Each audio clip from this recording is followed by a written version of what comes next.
एक क्वेश्चन पहले, मैं 2 क्वेश्चन रेज हुए हैं, पहले मैं वो बताता हूँ। पहला क्वेश्चन रेज हुआ है कि सर हमारे ना सवाल, अगर कि 2025 में ऐसा सवाल आया भी है, गवर्नमेंट ग्रांट का सवाल है जी।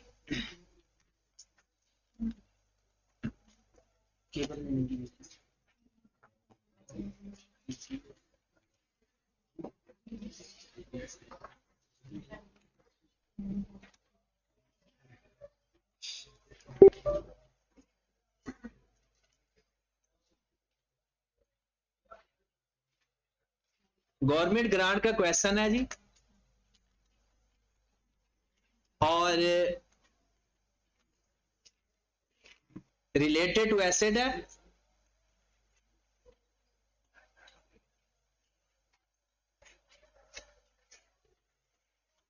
और रिड्यूसिंग बैलेंस मेथड है।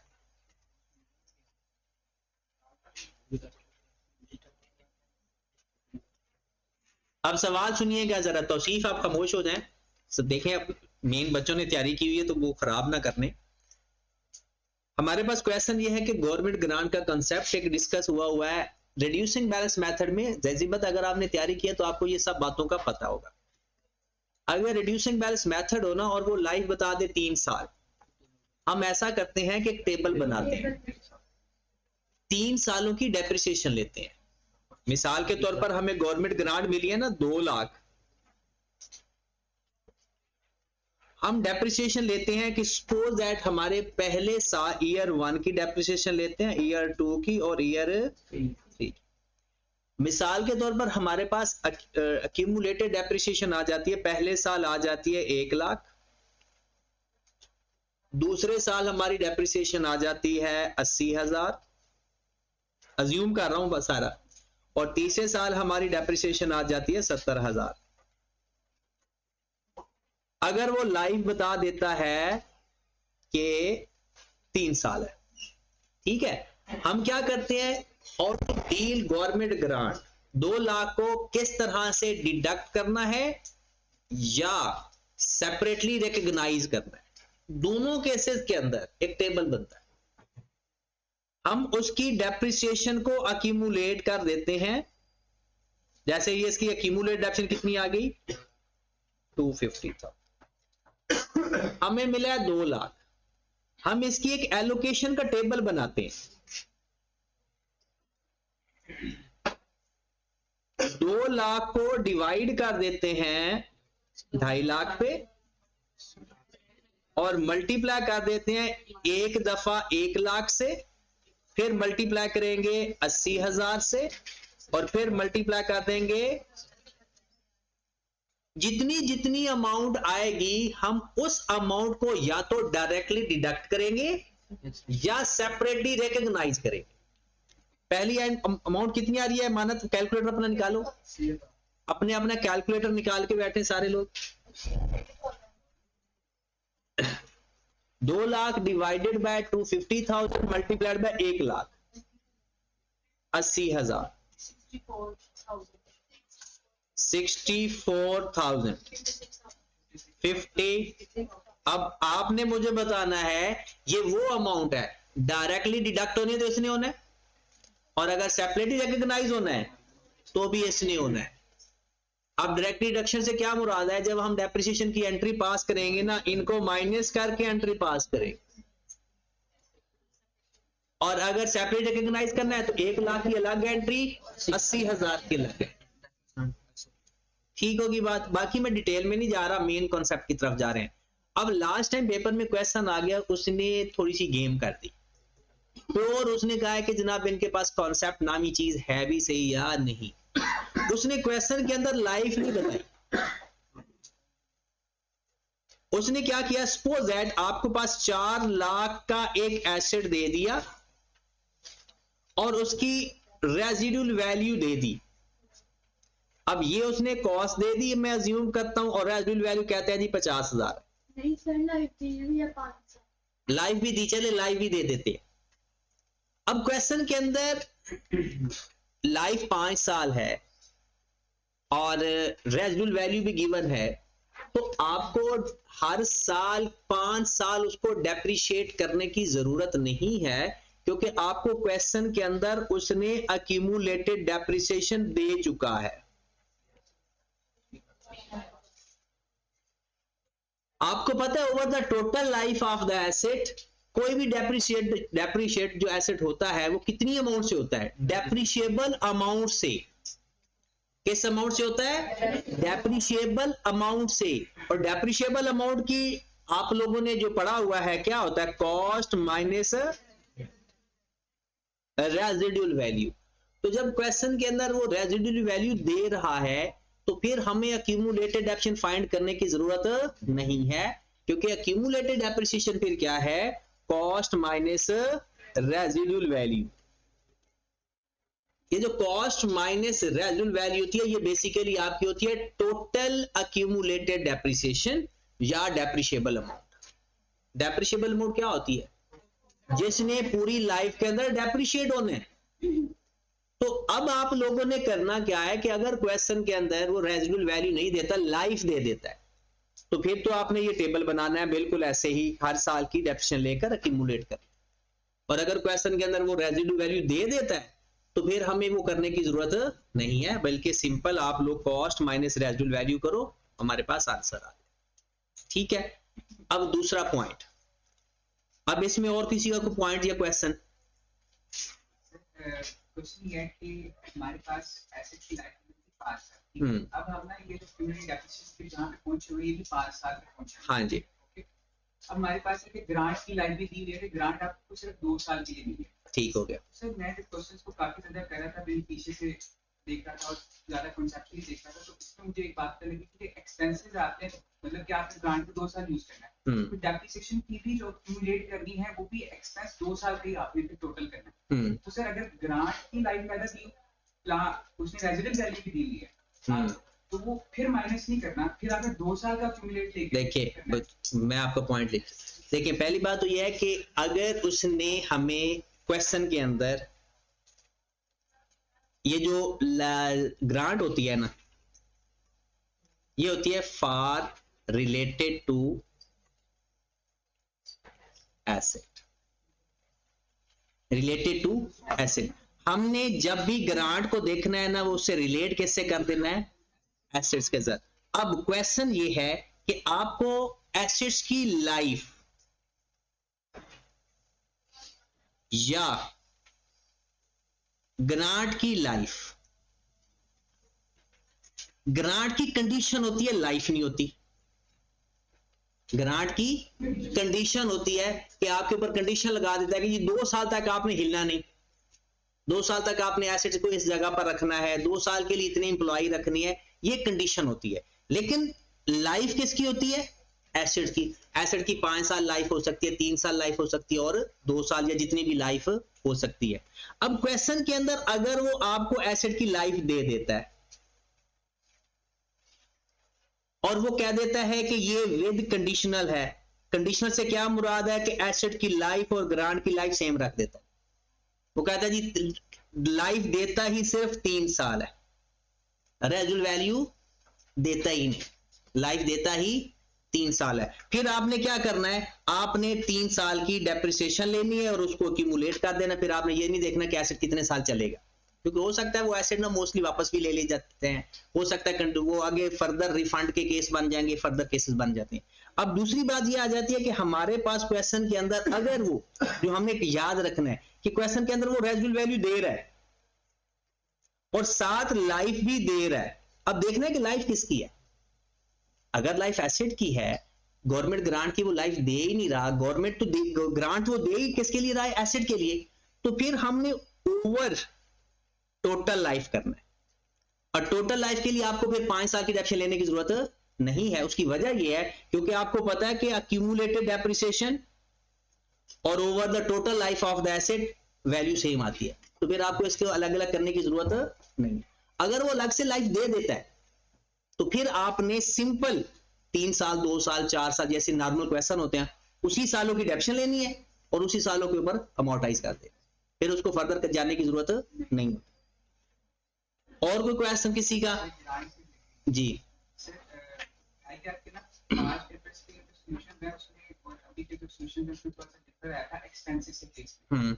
अब ना ग्रांट में वो कह रहा है कि 20% ना कहा है कि आप सब्सिडाइज करोगे, मतलब कि एक्सपेंस को सब्सिडाइज करोगे, जितनी भी वेजेस होंगी उसमें से 20% ग्रांट के तौर पर ठीक है सब्सिडाइज आपने कर देना हर साल करके। तो सर उन्होंने जो पिछले पास पेपर में ऐसा किया हुआ है कि जो 20% है ना, जितने भी वेजेस होते थे उसका 20% लेके लिख देते थे, फिर 20% लेके लिख देते थे, लेकिन फिर जो आगे जो उनका जो काम करना था वो ये था कि सारे एक्सपेंसेस का अक्यूमुलेट करते थे और फिर प्रोपोर्शनेटली बेसिस पर फिर उसको अपॉर्चुनिटी। ठीक है, देखें ये आप लोगों ने, मैंने पहले भी बताया था कि जैसे आई कैप का जो पहले सोल्यूशन है 2016 से पहले के या इवन के 2022 से पहले के, उनका सोल्यूशन में और अब के सोल्यूशन में डिफरेंस आपको मिलेगा। पहला डिफरेंस ये है कि सपोज दैट हमें पैसे मिलते हैं, हम एंट्री पास कर देते हैं एक कैश टू डेफर्ड ग्रांट, बल्कि ये नॉर्मल एंट्री पास, हम एंट्री पास करते हैं ना, प्लांट डेबिट कैश क्रेडिट 500 से, और फिर एक एंट्री पास कर देते हैं कैश डेबिट प्लांट क्रेडिट 300 से। ये कौन सा केस है भला? Directly deduction. पहले आई कैप एंट्री पास करता था प्लांट टू कैश 200 से। पहले अगर आप पुराने सवालों के साथ आपका श्रीनिवासा पढ़ा होगा या उसके सोल्यूशन अगर आप देखोगे तो आपको ये एंट्री डायरेक्ट डिडक्शन की मिलेगी। अब आई कैप ये एंट्री पास करता है, ये दोनों ही ठीक एंट्रीज है। रिफंड की भी मैं आपको याद होगा, मैंने 2 टाइप की एंट्रीज आपको करवाई थी। अब की एंट्री जो अब आई कैप की किताब में मिलती है और पहले की एंट्री, इनमें कोई फर्क नहीं होता। अगर आप कैलकुलेशन करोगे ना, हम ये एंट्री इसलिए प्रेफर करते हैं क्योंकि बुक के अंदर दी, जब आप बुक पढ़ते हो तो अगर मैं आपको पुरानी एंट्रीज करवा दूंगा और आप बुक अभी पढ़ रहे होंगे तो आपको बार बार कंफ्यूजन आएगी। ठीक है, जल्दी से रिप्लाई कर दो ना। जब बंदा क्लास में होता है ना तो उन्हें एक दफा कह देता है मैं क्लास में। ठीक है, हाँ, मोबाइल बंद कर दो। हाँ फिर ठीक है, वो रजिस्टर पे लिख, ठीक होगी बात। तो ये इसमें कोई मसला नहीं है। अब आपने कहा ना कि जो डायरेक्ट डिडक्शन होता है, ये इसमें मैं आपको एक छोटी सी बात बता देता हूं। अगर आपको कोई एक्सपेंसेस से रिलेटेड ग्रांट मिल गई है, ठीक है, और इसका टाइम बताया हुआ है, एक्सपेंसेस नहीं बताए हुए, तो फिर आपने लेना है इसको स्ट्रेट लाइन मेथड के साथ। स्ट्रेट लाइन समझते हो ना? 5 साल का गिवन है, 5 साल पे डिवाइड कर। अगर उसने एक्सपेंसेस नहीं बताए, अगर उसने आपको हर साल के डिफरेंट एक्सपेंसेस बताए हुए, तो फिर वही एलोकेशन वाला तरीका कर लो कि आपको 5 साल के खर्चे बताए हैं कि सपोज दैट आपको 1 लाख गिवन है पहले साल का खर्चा, 50,000 गिवन है दूसरे साल का खर्चा, 80,000 गिवन है तीसरे साल का खर्चा, 70,000 गिवन है चौथे साल का खर्चा, और 2 लाख सपोज बता रहा हूं 5वें साल का खर्चा। अगर आपको खर्चे बताए हुए तो फिर अपॉर्शनमेंट कर लें, और अगर खर्चे नहीं बताए हुए तो उसको स्ट्रेट लाइन मेथड के साथ कर। और अगर इसने उसने जैसे पुराने सवालों के अंदर एक खास परसेंटेज बताई होती थी, वो परसेंटेज ले लो, वो गलत, वो भी नहीं है। लेकिन अब आई कैप ने जो नई एंट्रीज अपनी बुक में इंडल्ज की हैं उसमें ज्यादातर ऐसे ही है कि डायरेक्ट बताए हुए हैं तो स्ट्रेट लाइन के जरिए कर दो, और अगर खर्चे बताए हुए हैं तो फिर उसको एलोकेशन। ठीक होगी बात? और सवाल? रीजनेबल एश्योरेंस का मतलब ये होता है, रीजनेबल एश्योरेंस का मतलब ये होता है कि जब हमने गवर्नमेंट ग्रांट हमें मिलती है तो अगर हमें रीजनेबल एश्योरेंस है कि हमने कंडीशन फुलफिल करनी है तो उसको गवर्नमेंट ग्रांट रिकॉग्नाइज करना है, वरना उसको लायबिलिटी रिकॉग्नाइज करना है। पैसे मिले तो cash debit deferred grant credit, ये ग्रांट रिकॉग्नाइज हुई, और अगर वो हमें लगा कि हमें तो श्योर ही नहीं है कि हम वो पूरी करेंगे तो फिर वो हमारी फाइनेंशियल लायबिलिटी होगी। नहीं, रीजनेबल एश्योरेंस के में कोई परसेंटेज नहीं आती, बस परसेंटेज वाली बात आती ही नहीं। वैसे कहते हैं 90%, मोर देन 90%, लेकिन ये इस परसेंटेज को किसी जगह डिफाइन नहीं किया जी। देखिए ना, रेजिडुअल वैल्यू में हमने ये बताया था कि अगर क्वेश्चन के अंदर आपको रेजिडुअल वैल्यू गिवन है और आपको गवर्नमेंट ग्रांट की लाइफ अलग से नहीं बताई हुई, ठीक है, तो तब आपने करना क्या है कि जो हम करते हैं ना एक्यूमुलेटेड डेप्रिसिएशन का टोटल करके ग्रांट को अमोर्टाइज करते हैं, फिर आपने ऐसा करना है कि डेप्रिशिएबल अमाउंट फाइंड करनी है। क्या फार्मूला होता है? कॉस्ट माइनस, अब आपके पास कॉस्ट माइनस रेजिडुअल वैल्यू असल में क्या होता है? टोटल लाइफ की अक्यूमुलेटेड डेप्रिसिएशन। फिर आपने क्या करना है कि जब उसकी अलग से गवर्नमेंट ग्रांट की लाइफ नहीं बताई हुई, फिर आपने अक्यूमुलेटेड डेप्रिसिएशन का टोटल करना है। अब सपोज अगर वो 3 साल के बाद एसेट अपना बेच रहा है या 2 साल बाद बेच रहा है, तो हम फिर 2 साल के लिए तो नहीं करेंगे ना, हम क्या करेंगे? अक्यूमुलेटेड डेप्रिसिएशन फाइंड करेंगे, कॉस्ट माइनस, या तो अगर 5 सालों के लिए अगर डेप्रिसिएशन भी फाइंड करके टोटल करोगे ना तो ऑलमोस्ट इतनी ही बनेगी। तो वो अक्यूमुलेटेड डेप्रिसिएशन पर फिर टोटल पे डिवाइड करेंगे और हर साल की डेप्रिसिएशन से मल्टीप्लाई करेंगे। एक ही होता है ना कि अगर हमें 3 साल गवर्नमेंट ग्रांट की लाइफ बताई हुई है तो हम सिर्फ 3 साल की डेप्रिसिएशन लेते हैं और इसका टोटल करके अमोर्टाइज कर देते हैं। अगर ये कंडीशन क्वेश्चन के अंदर ना हो और क्वेश्चन के अंदर उसने एसेट की लाइफ और अक्यूमुलेटेड डेप्रिसिएशन बताई हो, तो फिर हमें पता होता है कि उसकी जो अक्यूमुलेटेड डेप्रिसिएशन है ना टोटल लाइफ की, वो है कॉस्ट माइनस रेजिडुअल वैल्यू। तो फिर आपने ये काम नहीं करना, बल्कि एलोकेशन क्या करनी है इस अक्यूमुलेटेड डेप्रिसिएशन पे और हर साल की डेप्रिसिएशन से मल्टीप्लाई कर दो। फिर 2 साल के लिए आपको चाहिए, 3 साल के लिए चाहिए, वो वैसे कर लें। जैसे टोनिक लिमिटेड वाला सवाल, अब एक हमारे पास जहाज है, उसका जो इंजन है वो 10 साल तक चलेगा, जो उसका ऊपर वाला गवर्नमेंट ग्रांट जो मिलती है ना, मेरी बात समझ लगी आपको, जो गवर्नमेंट ग्रांट मिलती है ना वो टोटल लाइफ पर, एसेट की लाइफ पर होती है। ये बाय पार्ट्स है। अब बाय पार्ट्स के अंदर अगर आपको ग्रांट किसी स्पेसिफिक के लिए मिली है, किसी 16 का सवाल करो। अच्छा अगर एक मिनट, ये सवाल अपना कायम रखो। एक छोटा सा सवाल इंपेयरमेंट लॉस वाला है, वो पहले डिस्कस करते हैं। क्वेश्चन ये था कि अगर आपके पास पहले रिवैल्यूएशन सरप्लस पड़ा हुआ है और अब इंपेयरमेंट लॉस है, यही सवाल है। तो अगर इंपेयरमेंट लॉस आया है और पहले सरप्लस पड़ा है, तो पहले जब एंट्री पास करोगे ओसीआई डेबिट करो। जितना आपका सरप्लस पड़ा हुआ है पहले ओसीआई डेबिट होगा, अगर उसके बाद कुछ बचता है तो इंपेयरमेंट लॉस डेबिट होगा और आपका पीपीई क्रेडिट। बिल्कुल ऐसे ही अगर आपका पहले इंपेयरमेंट लॉस पड़ा हुआ है और बाद में सरप्लस आया है, मैंने आपको बताया था रीवैल्यूएशन मॉडल के अंदर आपने इंपेयरमेंट लॉस को वैसे ही डील किया करें जैसे रीवैल्यूएशन लॉस को करते हो। अगर पहले आपके पास इंपेयरमेंट लॉस पड़ा हुआ है, बाद में आपने लॉस नहीं पड़ा हुआ, रीवैल्यूएशन लॉस नहीं इंपेयरमेंट लॉस है, और आज सरप्लस आया है, तो आपने एंट्री पास करनी है पीपीई डेबिट, पहले इंपेयरमेंट लॉस क्रेडिट, फिर उसके बाद ओसीआई क्रेडिट। अब आपने कहा कि इसके एक्सट्रैक्ट में कैसे मेंशन करेंगे?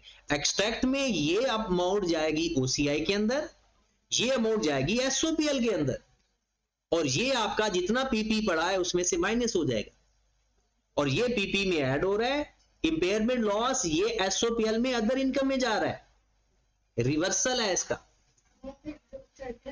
जी। ठीक है,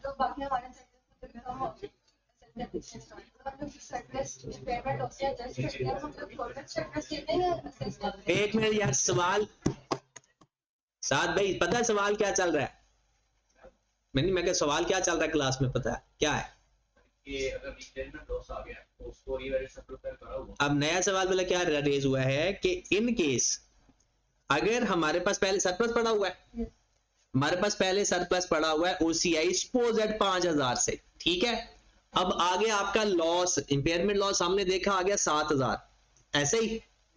अब जो हमने एंट्री पास करनी है ना, तो सबसे पहले हमने ओसीआई डेबिट करना है 5000 से, इंपेयरमेंट लॉस या एसओपीएल करना है 2000 से, और पीपीई क्रेडिट करना है 7000 से।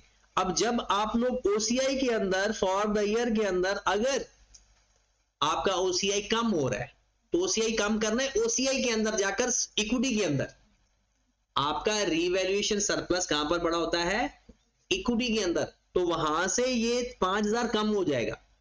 आज हमने वैसे जो हमारा कल का टॉपिक है वो statement of change in equity ही है, तो वहां पर जाकर काम करना है, और ये चला जाएगा एसओपीएल के अंदर,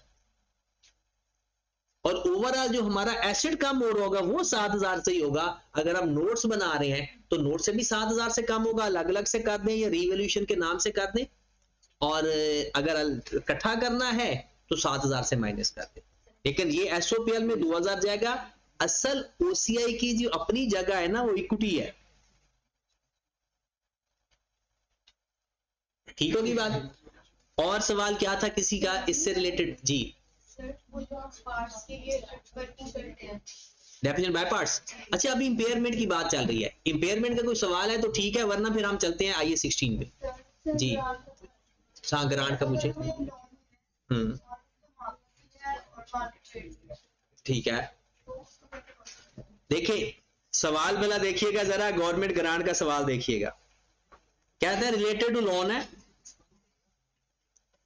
और हमें मिला है 8% के हिसाब से और मार्केट का रेट है 12%, ये बात कह रहे हो। तो जब हमने ये बात, ये सवाल हमने किया हुआ है कि अगर क्वेश्चन के अंदर हमें लोअर रेट के ऊपर मिलता है ना, हम एक स्पेशल टाइप की वर्किंग करते हैं कि हमने सबसे पहले इसके 2-3 तरीके हैं। 12% के हिसाब से मार्केट का रेट है और हमें मिला है 8% के हिसाब से। हमें जो फायदा है ना वो गवर्नमेंट ग्रांट, वो फायदा निकालना कैसे है कि आपने सबसे पहले लोन की अमाउंट को किस रेट से आगे फ्यूचर वैल्यू फाइंड करनी है। फ्यूचर वैल्यू फाइंड करनी है किस रेट पे? मार्केट रेट पे या हमारे रेट के ऊपर?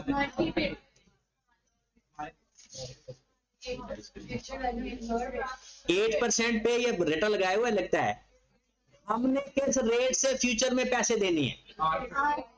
हमने किस रेट पे देने हैं पैसे? 8% पे। तो फ्यूचर वैल्यू लेनी है at the rate of 8%। Suppose that वो 108 रुपए आ गया, सपोज कर रहा हूं। अब आपने प्रेजेंट वैल्यू फाइंड करनी है at the market rate. Paper में मुझे लगता है आपसे यही गड़बड़ हो जाती है। जब 108 को वापस लाएंगे ना तो ये कंफर्म है 100 से कम आएगा, क्योंकि रेट ज्यादा हो ना तो प्रेजेंट वैल्यू कम आती है। रेट ज्यादा हो तो प्रेजेंट वैल्यू कम आती है। अज्यूम करते हैं 90 रुपए आ गए। अब हमने एंट्री जो पास करनी है ना, वो क्या एंट्री पास करनी है? हमें कैश डेबिट हुआ 100 रुपए से। हमें कैश कितना मिला? 100 रुपए से। हमारी जो लाइबिलिटी है वो कितनी है? 90 रुपए। और गवर्नमेंट ग्रांट कितनी है? 10। ठीक होगी बात? सबसे पहले आपने क्या करना है अपने, क्योंकि जिस हमने एट द रेट ऑफ 8% पैसे वापस करने हैं, तो फ्यूचर में हमने कितने पैसे वापस करने हैं? 108 रुपए। अब इसको मार्केट में वापस ले जाने का मकसद भला क्या है? हमने 100 रुपया लिया था, वापस 108 करेंगे। कोई और बंदा 90 रुपए लेगा तो उसको 108 देने पड़ेंगे। हमें 100 रुपए के बदले 108 देना पड़ रहा है, बाकी लोगों को 90 रुपए के बदले 108 देना पड़ रहा है। तो हमें फायदा हुआ या ना हुआ? हमें 10 रुपए का फायदा हो गया। हम भी 108 दे रहे हैं, 90 रुपए वाला बंदा भी 108 रुपए दे रहा है, तो हमें 10 रुपए एक्स्ट्रा मिले हैं। वो जो 10 रुपए एक्स्ट्रा है ना, वो आपकी गवर्नमेंट ग्रांट। ठीक होगी बात? अब ये हम रिकॉग्नाइज करेंगे एसओपीएल के अंदर लायबिलिटी, और ये रिकॉर्ड होगा गवर्नमेंट। एक ही साल है तो सारी इनकम, और अगर 2 साल है तो 2 सालों के अंदर कर देंगे। अब आ गया आपके सवाल आइए 16 के बाय पार्ट्स के। ठीक यही है जी? जी हाँ जी ठीक है, ठीक है। देखिए पहली बात तो ये है, सवाल सुन ले पहले। हमें 3 साल के लिए ग्रांट मिली थी और हमने अपना एसेट 2 साल बाद बेच दिया, यही सवाल है। तो क्या 3 साल पर ग्रांट, तीसरे साल पर उसका क्या लाए अमल होगा? पहली बात तो यह है कि हमारा जो ताल्लुक होता है ना, ग्रांट और डेप्रिसिएशन का लिंक है, ऐसा ही है ना। अगर आपने 2 साल बाद प्लांट बेच दिया तो आपने, इसका मतलब है कंडीशन वायलेशन की होगी, तो आपको ग्रांट वापस करनी पड़ेगी।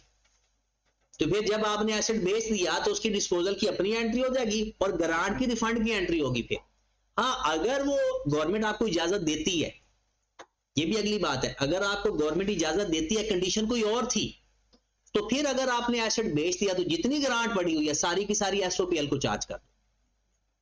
फिर क्या आ जाएगा, डेफर्ड ग्रांट डेबिट हो जाएगी और एसओपीएल। लेकिन ऐसा होता नहीं है, मुमकिन नहीं है। ऐसे में आपको ग्रांट वापस करनी पड़ेगी, तो रिफंड वाला केस बनेगा। अगर सिचुएशन आ गई तो फिर उस सिचुएशन के हिसाब से आपने सवाल को डील करना है। और सवाल चलें, अब जा रहे हैं हम डेप्रिसिएशन बाय पार्ट्स पे। आपका सवाल क्या है? पार्ट्स के हम लोग और हमारे सेट की वैल्यू हो गई 1 साल बाद, ठीक है, तो उन पार्ट का हम अपोर्शन कैसे करेंगे? ठीक है। आपका सवाल अमानत क्या था? एक ऐसे कि उसके 2 सिग्निफिकेंट पार्ट हैं ठीक है, और एक ही लाइफ 10 साल है, एक ही 25 साल है। ठीक है। इसको किस तरह डेप्रिशिएट ओके। इकट्ठे करेंगे? चलें, ये सवाल दो रेज हुए हैं बाय पार्ट्स के। एक सवाल ये था कि सर अगर हमारे पास एक एसेट है, जैसे वो एक सवाल भी है हमारे पास, क्वेश्चन पास पेपर के अंदर भी आया हुआ है कि एक एसेट है, उसके 3 पार्ट है और ये एसेट हो गया 500 का था, अब ये 700 हो गए। कहते हैं जी हम इसके 200 को किस तरह से देखेंगे कि ए का हिस्सा कितना है, बी का हिस्सा कितना है और सी का हिस्सा कितना है, उसकी कितने की रीवैल्यू। पहली बात तो यह है कि अगर उसने खुद बेस बता दी है, जो कि गिवन सवाल के अंदर उसने बता दी थी, उसने ये बताया था कि रीवैल्यूएशन से पहले जो इसकी कैरिंग अमाउंट है उस पर अपोर्शन करने। अज्यूम करते हैं कि पहले उसकी वैल्यू थी जनाब, इसकी कर लेते हैं 300, इसकी कर लेते हैं 150 और इसकी कर लेते हैं 50, 500 होगी टोटल। तो अब हमने 200 को 500 पे डिवाइड कर देना है और 300 से मल्टीप्लाई करेंगे तो इसका सरप्लस आ जाएगा, 150 से मल्टीप्लाई करेंगे तो इसका सरप्लस आ जाएगा और 50 से मल्टीप्लाई करेंगे तो इसका सरप्लस आ जाएगा। ठीक होगी बात? तो इस तरह से आप लोगों के सरप्लस अपोर्शन हो जाएंगे। अगर इनकेस उसने बेस नहीं बताई, ऐसी सिचुएशन आ सकती है, तो फिर हम खुद बबर शेयर जिस पे मर्जी कर लो, बेस्ट फिर भी यही है। तो अगर वो बता देगा तो उसकी मान लेंगे, नहीं बताएगा तो हम इसकी बुक वैल्यू पर कर लेंगे, जो फेयर वैल्यू से पहले वाली। ठीक है। दूसरा सवाल था मानद का कि सर अगर क्वेश्चन के अंदर ये क्वेश्चन, वैसे मुझे लगता है कि ये कोई भंग शंग पीता है भाई साहब, कि ये क्वेश्चन कई दफा पड़ा हुआ है कि इसको कैसे डील करते हैं। चले कोई नहीं, भंग भी सेहत के लिए अच्छी होती है, लेकिन वो गर्मियों में पीनी चाहिए। वो कहते हैं ठंडी होती है, सर्दियों में नहीं पीनी चाहिए, वो तो जम जाएगा। अच्छा, सवाल ये है कि अगर क्वेश्चन के अंदर सिग्निफिकेंट पार्ट की निशानी यही होती है कि उसकी लाइफ अलग होती है, सिग्निफिकेंट पार्ट होता ही वो है। अब इसकी लाइफ अगर 25 साल है, इसकी लाइफ 15 साल है, इसकी लाइफ 10 साल है, तो आपने करना क्या है, इस सब को डेप्रिशिएट अलग अलग ही करना है। हर हिस्से को अलग इसको 25 पे डिवाइड करना है, इसकी डेप्रिसिएशन सपोज 20 आ गई, इसको 15 पे डिवाइड करना है, इसकी भी 20 आ गई, ये तो बाय चांस 20 आ रही है। अब ये डेप्रिसिएशन हमारी डेप्रिसिएशन क्या बोलेंगे 60, और 500 308 1000 है हमारे पास, 1000 में से 60 माइनस करेंगे तो 940 हमारे पास बुक वैल्यू। जब क्वेश्चन के अंदर आपने एक्सट्रैक्ट में अपनी वैल्यू बतानी है तो हर पार्ट के अलग अलग नहीं बतानी, 960 बतानी है। जब आपने एसओपीएल के अंदर डेप्रिसिएशन बतानी है तब भी हर पार्ट के अलग नहीं बतानी है, 60 बतानी है। बट जब वर्किंग के अंदर फाइंड करना है तो सबको अलग अलग फाइंड करना है। ठीक होगी बात? चले जी, और सवाल बताएं जी। रिवैल्यूएशन में डिस्पोजल का केस, 2 केस में डिस्कस करता हूं आपके साथ। एक पहले आपका लॉस पड़ा हुआ है, वो केस डिस्कस करता हूं, एक पहले आपका सरप्लस पड़ा हुआ है, वो डिस्कस करता हूं। मिसाल के तौर पर हमारे पास एक एसेट पड़ा हुआ है 1121 को 400 का, और इसका ओसीआई के अंदर बैलेंस पड़ा हुआ है 50 का। ये एसेट हमने एंड तक जाने ही नहीं दिया, दरमियान में खा पी गया, मतलब बीच में चाल दिया। सपोज दैट हमने इसको 30 सितंबर को बेच दिया। कब बेचा? 30 सितंबर को। अब 30 सितंबर को इसकी डेप्रिसिएशन भी आएगी, जितनी इसकी डेप्रिसिएशन आएगी फाइंड कर लेते हैं। मिसाल के तौर पर 100 आ गई, एसेट हमारा कितने का बच गया? 300। जिस साल एसेट बेच रहे हो ओसीआई को ना छेड़ा करो। छेड़ना बनता है लेकिन ना छेड़ा करो, क्योंकि उसका अब रूट एक ही बच गया, चाहे अपोर्शन करके रिटेन अर्निंग में ले जाओगे या पूरा ही रिटेन अर्निंग में ले जाओगे। तो जिस साल एसेट बेचेंगे उस साल ओसीआई को अपोर्शन करने की जरूरत नहीं है। सिंपल आप लोग पहले एंट्री पास करो, अपना कैश डेबिट करो जितने का बेचा, अक्यूमुलेटेड डेप्रिसिएशन डेबिट करो। ये अक्यूमुलेटेड डेप्रिसिएशन सुने कहां से कहां तक की आएगी, लास्ट रिवैल्यूएशन के बाद प्लस 100, लास्ट रिवैल्यूएशन के बाद प्लस 100। और इंटरेस्टिंग बात, अगर आपने पिछले साल के एंड पे रिवैल्यूएशन किया है तो पता है अक्यूमुलेटेड कितनी पड़ी होगी, 0। तो फिर अक्यूमुलेटेड डेप्रिसिएशन आपकी 100 ही है। जब आपको ये बातें सवाल पढ़कर ही पता चलेगी ना, तो फिर आपका पेपर कोई नहीं फेल कर सकता। जब आपको सोचना पड़ता है ना तो फिर वहां तुक्का लगता है। तो प्रैक्टिस आपको इस काबिल बना देती है। अब हमने अक्यूमुलेटेड डेप्रिसिएशन भी डेबिट कर दी, अपना पीपीई क्रेडिट कर देंगे। ये भला कौन सी वैल्यू आएगी, लास्ट फेयर वैल्यू, 300 नहीं, लास्ट फेयर वैल्यू कॉस्ट आती है ना, और रिवैल्यूएशन मॉडल में जो कॉस्ट होती है वो लास्ट फेयर वैल्यू होती है। ये 300 नहीं, 400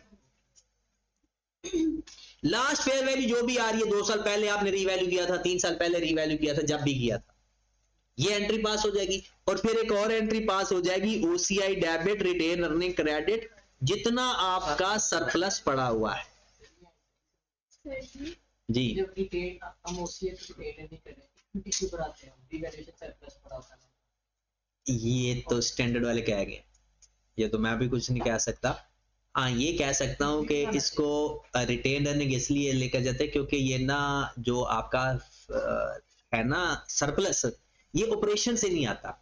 ऑपरेशन से मुराद ये है कि ये कोई सेल परचेज से नहीं आता, ये रियलाइज्ड प्रॉफिट की नेचर नहीं है, ये अनरियलाइज्ड टाइप चीज है। मतलब बस पीपी है, पीपी बड़ा है मैं, लेकिन आपको कोई पैसे मिले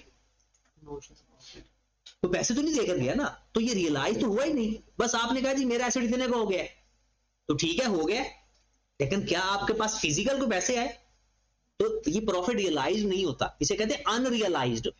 तो जो अनरियलाइज की नेचर होती है ना, और वो एसेट की लाइफ के ऊपर लेकर जाते हैं। अब एसेट की लाइफ मोर देन 1 ईयर है, तो वो कहता है कि यार जो आपके पास ऑपरेटिंग, आपने देखा होगा ऑपरेटिंग प्रॉफिट फाइंड करते हैं, जो एसओपीएल होता है वो फॉर द ईयर होता है, ऑपरेशंस मेन। तो ये जो प्रॉफिट्स होते हैं ना, वो कहते हैं कि ये जो प्रॉफिट है ना, आप ना एसओपीएल में लेकर ना जाओ आगे, बल्कि जाकर ना एसओपीएल के यानी इक्विटी के अंदर जाकर करना वही होता है।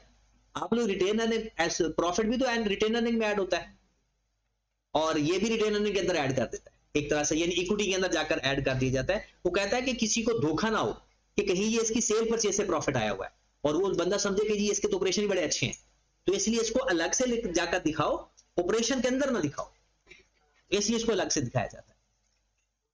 हाँ जी, ये बात समझ लगी प्रॉफिट वाली। अब लॉस वाली बात करते हैं।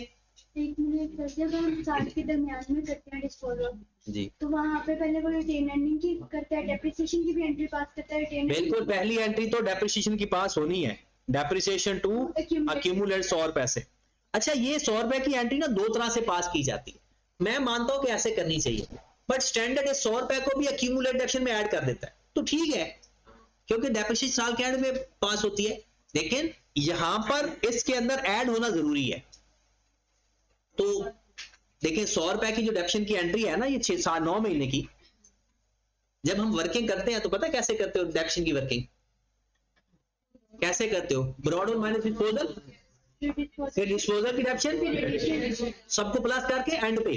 तो इसलिए इसकी जो डेप्रिसिएशन की एंट्री है, डेप्रिसिएशन टू अक्यूमुलेट डेप्रिसिएशन, वो साल के एंड पे पास किया करो, लेकिन ये डिस्पोजल की एंट्री जिस डेट को डिस्पोज किया उस दिन एंट्री पास हो जाती है। अब अगर हमारे पास पहले लॉस पड़ा हुआ है, मिसाल के तौर पर यही सवाल करते हैं जी, 1121 को आपके पास 400 का एसेट पड़ा हुआ है, 30 सितंबर 21 को डेप्रिसिएशन हुई और 300 का एसेट बच गया, और पहले आपका एसओपीएल में डाटा पड़ा हुआ है 20 का।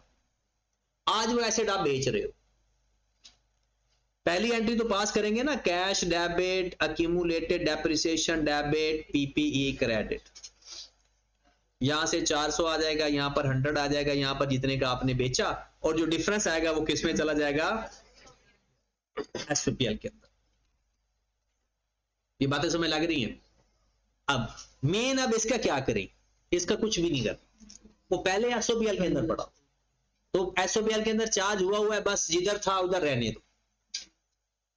जब सरप्लस पड़ा हो तो जितना सरप्लस पड़ा हुआ है विदाउट कुछ किए direct OCI to retain earning, और अगर आपका लॉस पड़ा हुआ है तो लॉस को कुछ एडजस्ट करने की जरूरत, क्योंकि वो पहले से ही एसओपीएल के अंदर पड़ा हुआ है, तो दोबारा जाना ही एसओपीएल में होता है, तो फिर दोबारा उसको ओवर स्टेटमेंट करने की जरूरत नहीं है। सर एक ये 16 में एमसीक्यूज का 1 मिनट 1 बाय 1, हाँ 1 मिनट, पहले साथ कब से पूछ रहा है?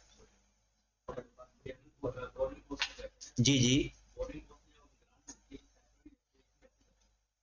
अगर हमें जनरल बोरिंग के अंदर गवर्नमेंट ग्रांट मिले तो उसको अगर सेपरेटली रिकॉग्नाइज करना हो तो कैसे करते हैं? देखिए, जनरल बोरिंग का ताल्लुक दोनों बता देता हूं। देखिए, आपको पैसे मिले, मेन जो मुझे पता चल गया कि आप जो सवाल क्वेश्चन के अंदर डिस्कस किया हुआ है ना, अब वो पूछ रही है। देखिए, आपको जो गवर्नमेंट ग्रांट मिलती है वो एक अलग स्टैंडर्ड है, और जो IAS 23 वो अलग स्टैंडर्ड है। इन दोनों को मिक्स ना करना पेपर में। मिसाल के तौर पर हमें गवर्नमेंट, हम एक लोन लेकर कंस्ट्रक्शन कर रहे हैं, जनरल लोन से या स्पेसिफिक लोन से, वट उसकी एक अपनी अकाउंटिंग है। मिसाल के तौर पर 700 रुपया हमने लोन लिया, जनरल बोरिंग है, हमने इसके ऊपर कैपिटलाइजेशन रेट अप्लाई किया और कुछ टाइम अप्लाई किया, और हमारे पास यहां पर इंटरेस्ट आ गया। फिर हमने 500 रुपया और पैसा खर्च किया,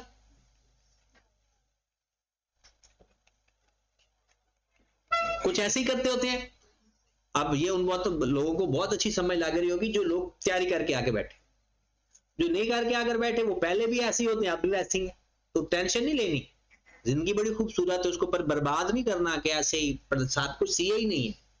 तसल्ली रखें, सीए हो जाना है, आज नहीं तो कल सीए हो जाएगा, बस परेशानी नहीं चेहरे पे नजर आनी चाहिए। देखे ना, इस परेशानी को दूर करने का तरीका एक पहला था कि पढ़ लो।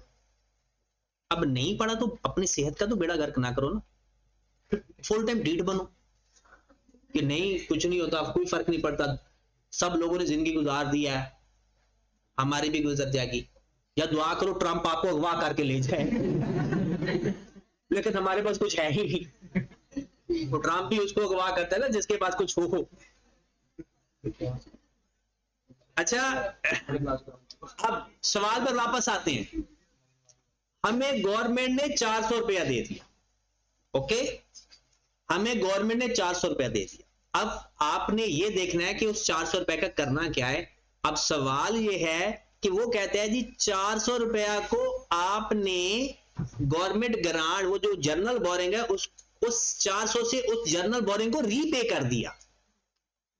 आपके ऊपर 1200 का कर्जा हो चुका था ना, तो आपने जनरल बोरिंग वाले अकाउंट में वापस पैसे उनको दे दिए, तो हमने 400 यहां से माइनस कर दिया। अब हमारे ऊपर कर्ज है 800 रुपए, और जो भी टाइम आगे फैक्टर लगना है। ये है IAS 23। IAS 23 की तरह डील किया। अब चलते हैं हम IAS 20 पे। अब IAS 20 पे 400 का क्या करना है? मिसाल के तौर पर जब आपने एसेट की पूरी कॉस्ट फाइंड कर ली, कैसे फाइंड की होगी?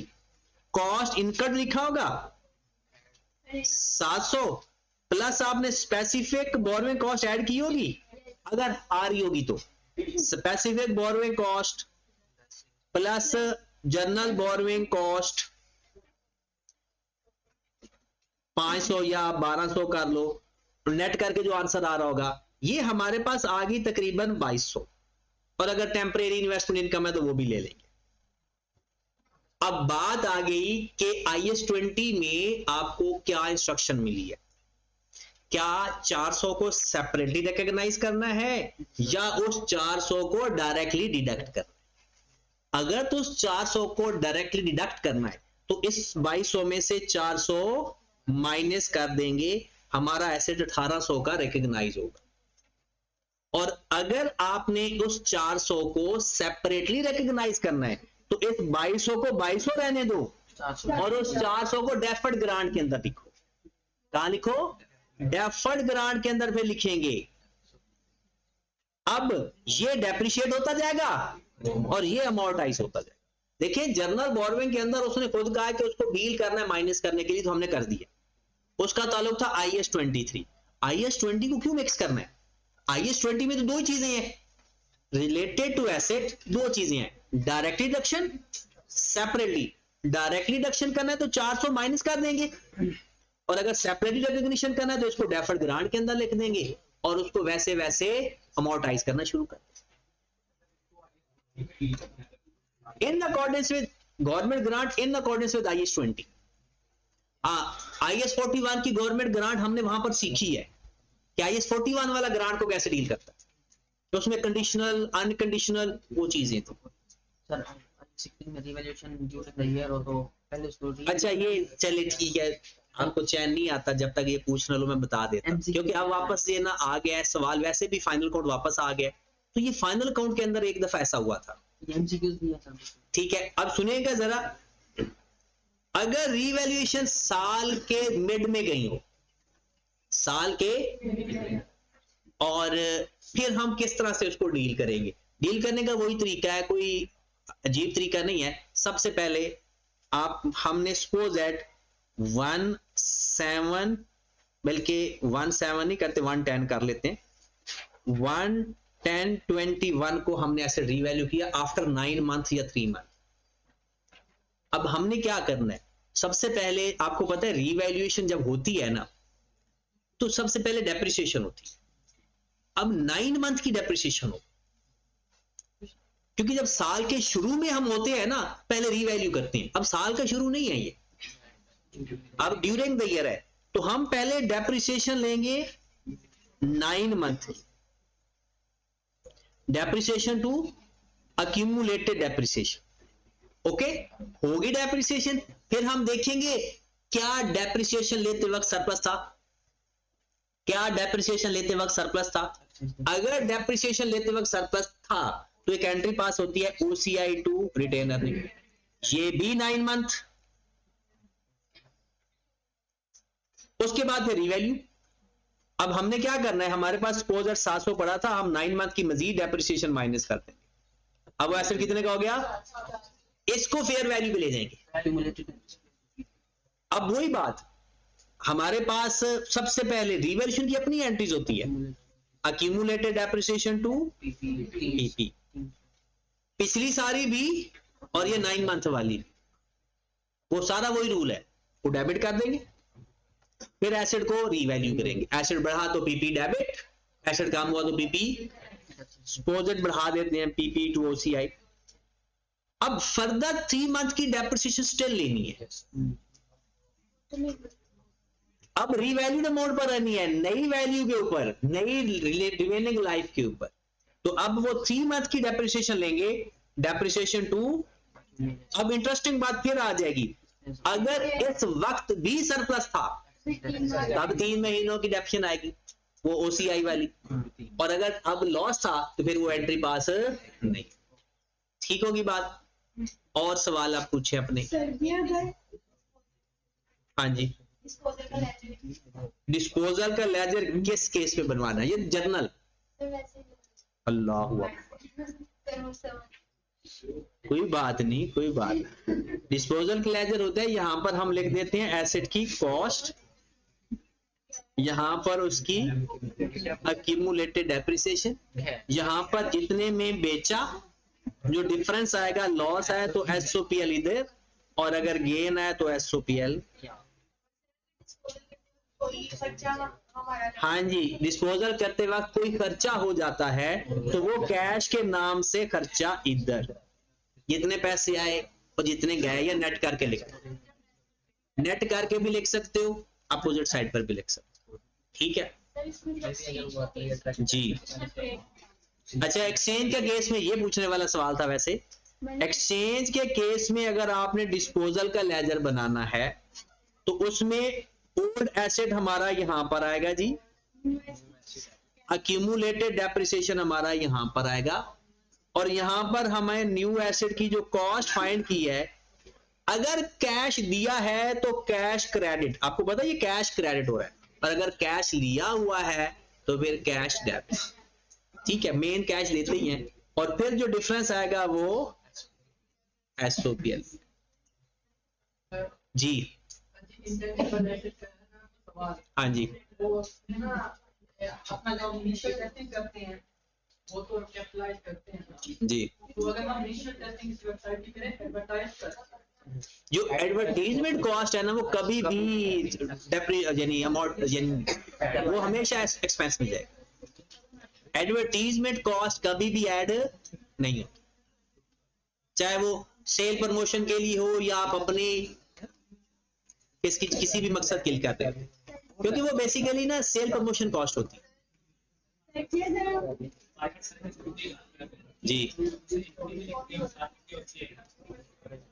अच्छा, ये जरा कोई सवाल देखिएगा, इधर आओ इधर। सवाल यह है कि अगर हमें सरप्लस आता है, राइट, अच्छा ये ना सवाल आप लोगों के दम तोड़ जाएंगे। जो हम अगला टॉपिक करने जा रहे हैं ना, वो सवाल है ही statement of changes in equity, वो अगला हमारा टॉपिक यही है। आज इसलिए नहीं किया कि मैंने कहा आपकी क्यूरीज ले लूं, और कल से हम नया टॉपिक स्टार्ट कर रहे हैं, और ये जो इसकी डिस्कशन है ना वो मैं क्लास में नहीं करूंगा, आपके मॉक की डिस्कशन मैंने पूरे मॉक की करनी है, एक एक सवाल की करनी है। हमारी कोशिश है कि सब लोग पास हो आई कैप के पेपर में, लेकिन कोई जिद लगा के बैठा है कि मैनू पास करा के दिखाओ तो फिर उसके लिए माजरत। हाँ, अगर उसको भी मैं पास करवा सकता हूँ, वो भी मेरी कैपेसिटी है, क्योंकि मैं ना बेसिकली गांव से बिलोंग करता हूं, और गांव में मैंने छोटी क्लासेस को भी पढ़ाया हुआ है। तो जब उनकी माएँ आती थी ना, तो वो जब बच्चा मेरे हवाले करने आती थी, भला क्या कहती थी, ये हड्डियां हमें वापस कर दे, चमड़ी आपकी है। और जब बच्चे के सामने ये बात वालदा करके चली जाती थी ना, तो बच्चा जब टीचर को देखता था तो उसको टीचर की शक्ल में नजर नहीं आ रहा होता, ट्रम्प लग रहा होता था। तो अगर कोई ऐसी सिचुएशन है, अपने वालिदैन से रिक्वेस्ट करें कि वो आकर ये ऐलान कर जाए मेरे सामने आके, और अपना नंबर भी दे जाए मुझे कि हाँ अगर ये क्लास में नहीं आता तो फिर मुझे फोन में उनको करके, तो या तो यहां पर भी ऐसा मैं चलाता रहा हूं, हॉस्टल से मैंने टंगा टोली समझते हो, अच्छा टंगा टोली मैं करवाता रहा हूं हॉस्टल के बच्चों को। यहाँ पे टंगा टोली कहते होते हैं कि 4 लोग चले जाते हैं और उठाकर लेकर जाना है, हर बंदे 2 लोगों ने बाजू पकड़ लेने और 2 ने टांगे पकड़ लेनी, और झूला झुलाते हुए लाया जाता है। और आज वो चार्टर्ड अकाउंटेंट है लोग जो टंगा टोली होके आते थे, और मुझे बेसिकली ना हॉस्टल्स का तो पता है लोगों का, लेकिन घर का नहीं पता। तो अब घर भी यहाँ दूर दूर होते हैं, देहातों में तो साथ साथ घर होते हैं, पता होता है फलां जाओ उसको ना टंगा टोली करके आओ। तो यहाँ पर तो देखिए, आप लोगों की जो सलाहियतें हैं उनको उजागर करना कोई मसला नहीं है, हो सकती है, ठीक है ना। आप जितने भी डीड हो ना, वो डीड सलाहियतों को भी उजागर करना आता है, लेकिन बस ये है कि थोड़ा सा टाइम की लिमिटेशन होती है हमारे पास, इस वजह से फिर वो टंगा टोली वाला कॉन्सेप्ट रहता ही है। तो सवाल ये है बिलाल भाई का कि सर सरप्लस को लिखना कहाँ है आखिर, इक्विटी में लिखना है, इक्विटी में किस नाम से लिखना है। असल होता ये है, एसओसीआई के अंदर हमारे पास एक हेड होता है ओसीआई, जो कि नेट प्रॉफिट के भी नीचे होता है। वहां पर जो सरप्लस आता है ना आपका, वो आता है for the year, for the year. जो उस साल सरप्लस आया है ना, वो आप फॉर द ईयर में लिख दो, 50 आया, 60 आया, 70 आया, उसमें वो जो माइनस करने वाली बात नहीं कर रहा, जो फॉर द ईयर सरप्लस आया है, सपोज 50 आ गया। अब हम बना रहे हैं एसओएफपी, उसके अंदर एक इक्विटी का हेड आता है। अब इक्विटी के हेड के जो सब हेड है ना, वो काफी सारे हैं, उनमें से एक हेड है रीवैल्यूएशन सरप्लस या ओसीआई के नाम से। यहां पर हम लिखते हैं बैलेंस। मिसाल के तौर पर 50 में से 5 तो एक्सेस डेप्शन की नजर हो गया, तो बाकी कितना बच गया? 45। अब अगले साल एसेट रीवैल्यू नहीं हुआ, इसका मतलब है no surplus no loss, OCA में कुछ नहीं आएगा, लेकिन एक्सेस डेप्शन तो तब आ रही होगी क्योंकि 45 का सरप्लस पड़ा हुआ है, तो वहां 5 का और कम हो जाएगा। सो अगले साल एसओएफपी के अंदर 40 का आएगा। यहां पर बैलेंस आते होते हैं और फॉर द ईयर एसओसीआई के अंदर आता है। ठीक होगी बात? सैले जी कोई और शॉर्ट टर्म क्वेश्चन कोई है तो बताएं। आईएएस 14 आईएएस 40 में जाए, अगर आईएएस 16 से आईएएस 40 में जाए 16 से 40 में, ठीक है। और दोनों ही कॉस्ट मॉडल, तो फिर मैंने आपको बताया था एंट्री पास होगी, जो उसकी बुक वैल्यू होगी ना उससे वैल्यू एंट्री पास हो जाएगी कि जिस स्टैंडर्ड में जा रहे वो स्टैंडर्ड डेबिट और जहां से जा रहे वो क्रेडिट, और वहां जाकर सिंपल वही डेप्रिसिएशन भी वैसे जैसे पिछली आ रही थी, कोई चेंज रद्द बदल नहीं करना।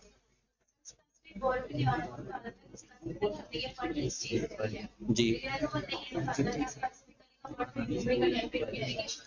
इंडिकेशन इधर जरा जनरल बोरिंग की इंडिकेशन में आपको पता है बैंक ओवरड्राफ्ट हो या रनिंग फाइनेंस हो या वो कह देता है किसी और पर्पस के लिए इस्तेमाल हो रही है तब तो वो रनिंग जनरल बोरिंग है। ठीक है, स्पेसिफिक बोरिंग के लिए अगर वो ये कह देता है कि मैंने एसेट्स लिया है उसके लिए मैंने बॉन्ड्स इशू किए हैं तो वो स्पेसिफिक है, उसके लिए मैंने कोई शेयर इशू किया है वो स्पेसिफिक हो गया है, तो इक्विटी फंड बेसिकली।